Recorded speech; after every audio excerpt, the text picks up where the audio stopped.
Hello children, welcome back to my class. अब आज की क्लास में हम क्लास 10th का नंबर सिस्टम या रियल नंबर्स कह सकते हो उसका एक बहुत बहुत इंपॉर्टेंट क्वेश्चन करने जा रहे हैं, जो है प्रूव करना कि प्राइम नंबर्स के रूट्स इर्रेशनल नंबर्स हैं। तो ये बहुत ही इंपॉर्टेंट क्वेश्चन है, स्कोरिंग भी है, लेकिन बहुत सारे बच्चे इसमें बहुत कंफ्यूज हो जाते हैं और कंफ्यूजन की वजह से अपने मार्क्स लूज करते हैं। लेकिन आज की क्लास में हम इसको बहुत ही सिंपल तरीके से स्टेप बाय स्टेप रीजनिंग के साथ करेंगे, और जब ये आप देखोगे तो इसके बाद आपको लगेगा कि ये तो कुछ क्वेश्चन था ही नहीं, हम ऐसे फ्री में मार्क्स लूज करेंगे। चलिए अब हम ये वाले क्वेश्चंस करते हैं और उसके बाद आई एश्योर यू कि आप चुटकियों में ये क्वेश्चन कर लोगे। ठीक है, चलिए स्टार्ट करते हैं। अब ये क्वेश्चन है क्या? वो है √2, √3, √5 आर इर्रेशनल। मतलब ये जो प्राइम नंबर्स के रूट्स हैं वो इर्रेशनल होते हैं, ये हमें प्रूव करना है। अब इसमें से हम एक कोई भी करेंगे और सेम तरीके से आप कोई भी प्राइम नंबर का रूट हो, आप किसी को भी प्रूव कर सकते हो कि वो इर्रेशनल है। तो आज हम इसमें से एक लेके चलते हैं। लेट्स से आज हम √5 लेके चलते हैं, जो सबसे बड़ा नंबर है। तो √5 को हम प्रूव करेंगे कि ये इर्रेशनल है। तो इसको हम करेंगे कैसे? अब इसके लिए हम इसका उल्टा लेके चलेंगे। उल्टा मीन्स हम मान के चलेंगे कि √5 इर्रेशनल नहीं, रैशनल नंबर है। तो लेकिन उससे पहले हमें ये पता होना चाहिए रैशनल नंबर्स होते क्या है। तो रैशनल नंबर्स तो हम सबने किए हुए हैं। तो क्या होते हैं रैशनल नंबर्स? देखिए, आई एम राइटिंग हियर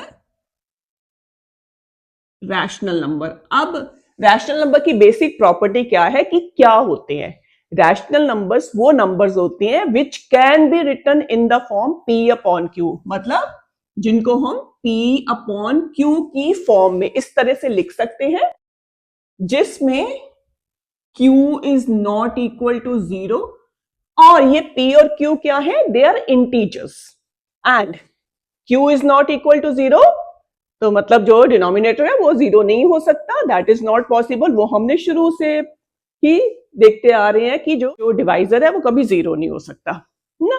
तो Q is not equal to 0 and 1 the most important property, ये दोनों P and Q are coprime numbers. अब को प्राइम नंबर्स क्या होते हैं? तो प्राइम के साथ इनको आप कंफ्यूज नहीं करना, प्राइम नंबर्स भी को प्राइम होते हैं। एनी टू प्राइम नंबर्स लेते हैं, जैसे 2 एंड 3। अब 2 एंड 3 ऐसे नंबर्स हैं कि जिनको कोई भी नंबर एक्सेप्ट 1 डिवाइड नहीं कर सकता, दोनों को। मतलब 2 और 3, या और कोई ले लेते हैं 2 एंड 11। तो 2 एंड 11 का कोई भी और कॉमन फैक्टर नहीं है एक्सेप्ट 1। अब 1 तो सबका कॉमन फैक्टर होता है, क्योंकि 1 से किसी भी नंबर को डिवाइड कर सकते हैं। जैसे 2 divided by 1 is 2, 3 divided by 1 is 3, 100 divided by 1 is 100। तो 1 तो सबका फैक्टर है, तो 1 इसलिए सारे नंबर्स का कॉमन फैक्टर भी होगा। बट प्राइम नंबर्स में एक्सेप्ट 1 और कोई कॉमन फैक्टर नहीं होता, तो वो तो को प्राइम होते ही होते हैं। उसके अलावा बहुत सारे कॉम्पोजिट नंबर्स भी को प्राइम होते हैं। तो को प्राइम नंबर्स होते क्या है? Which have no common factor other than 1। मतलब जिनको 1 के सिवा और कोई ऐसा नंबर नहीं है जो उन दोनों को साइमल्टेनियसली डिवाइड करे। जैसे अभी एग्जांपल लेते हैं हम 6 एंड ले लेते हैं हम 25। ओके, अब 6 के फैक्टर्स होते हैं 1 2 3 6। 25 के फैक्टर्स होते हैं 1 5 एंड 25। अब इनमें 1 ही कॉमन फैक्टर है और कोई कॉमन फैक्टर नहीं है। मतलब कोई और नंबर नहीं है जो दोनों को डिवाइड करे सिवाय 1 के। तो ऐसे नंबर्स को क्या बोलते हैं? Coprime numbers which have no common factor other than 1। Okay, या ये भी कह सकते हैं कि जिनका HCF 1 होता है।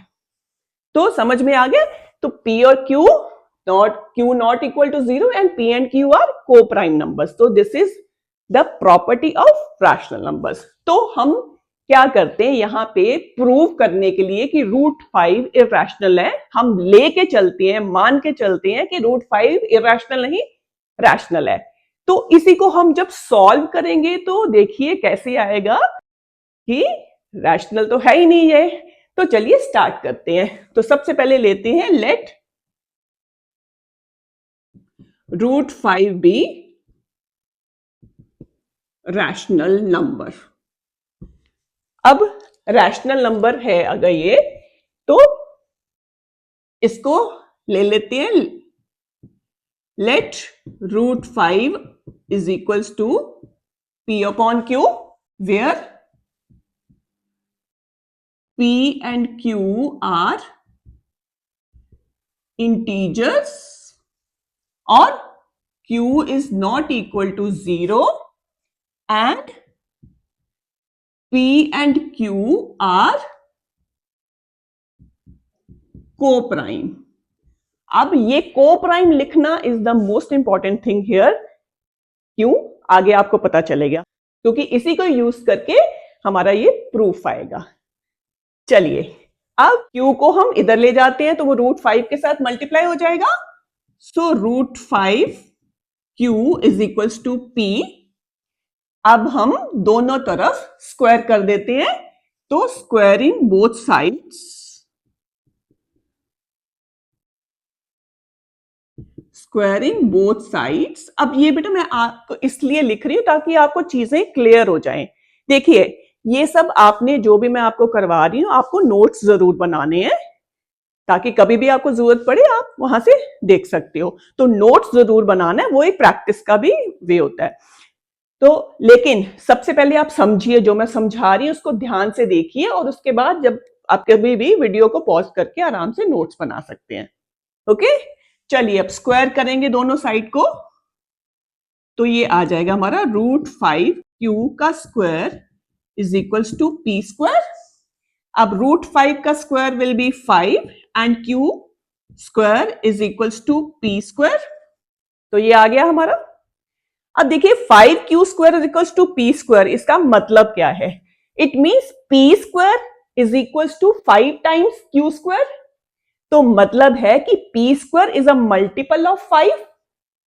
ठीक है ना? 5 टाइम्स Q स्क्वायर का मतलब है P square is a multiple of 5। अब 5 है प्राइम नंबर। तो इंटीजर्स की एक प्रॉपर्टी होती है कि if square of an integer is a multiple of a prime number, then that integer also is a multiple of that prime number.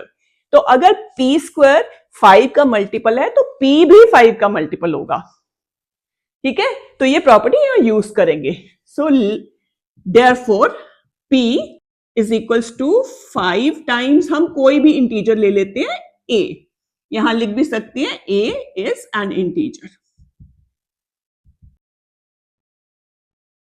ठीक है, now it means P is also a multiple of 5।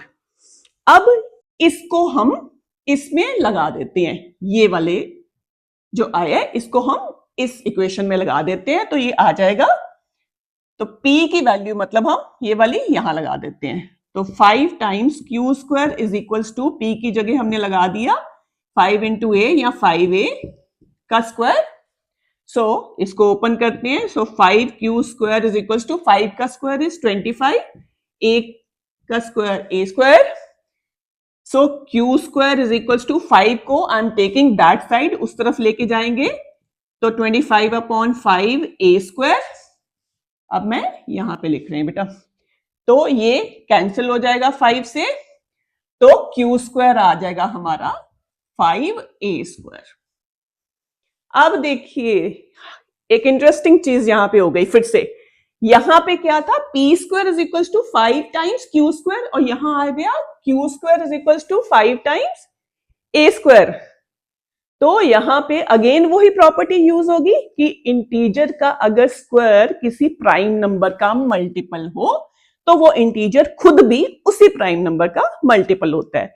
तो यहां Q का square is a multiple of a prime number, तो Q will also be a multiple of prime number, that prime number. तो that is Q is a multiple of 5।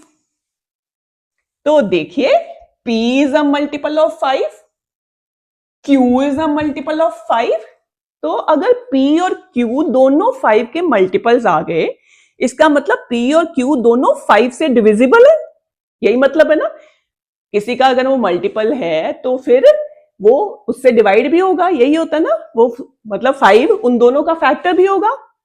हमने माना क्या था, P और Q को प्राइम है, मतलब उनका फैक्टर सिर्फ 1 हो सकता है।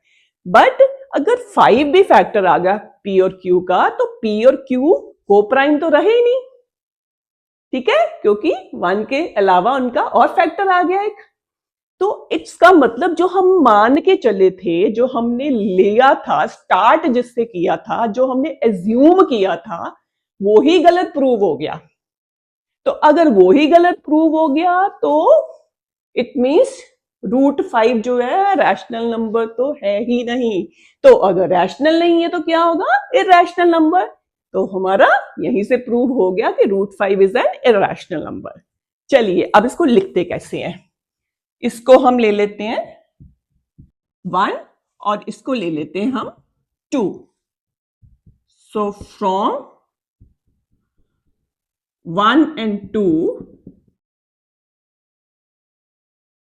5 is a factor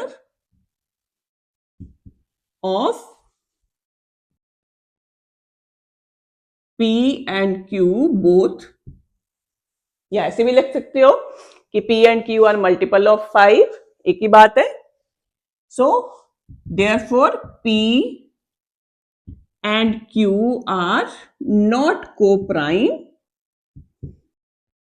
क्योंकि क्रो प्राइम होंगे तभी ये रैशनल नंबर होगा, अब को प्राइम नहीं है।